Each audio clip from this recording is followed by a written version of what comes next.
kebang Putsine panangote kan Chong tui de po manang e pan Pia chanam dosi malom so Nekai along nang kebang Thanthala ne phana ho pera charna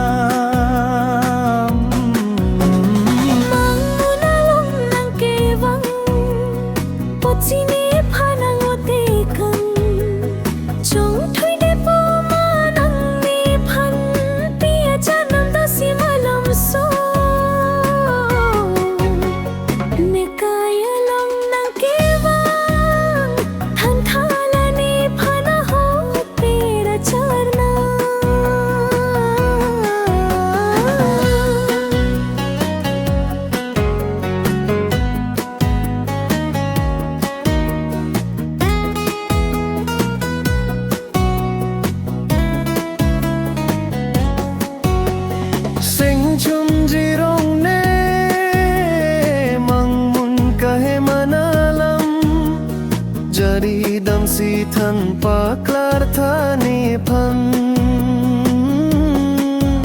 Mẹ xanh ve he vui tôi si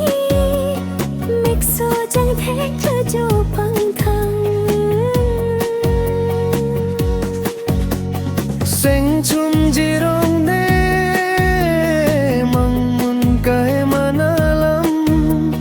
Jaridam si than paklar thani phan Seng ve vui tôi si Mek so jang thek ta jo pang thang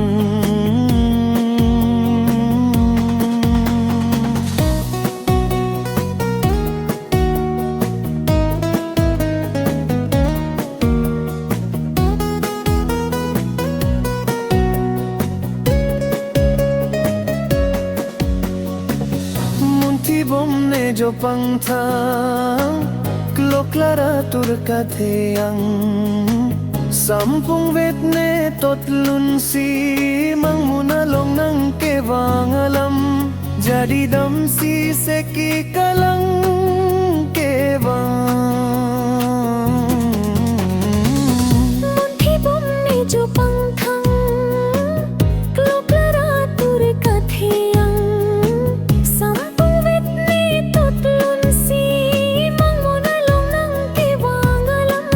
Jadi dam si seki kalang kebang Kuma chinguma mang munalong kebang Seng honduk nang piri ne pa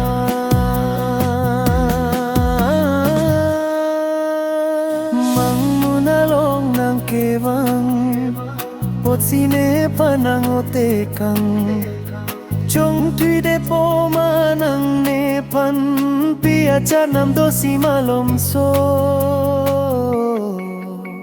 Nikai along nang kewang Thanthala ne phana ho pera charna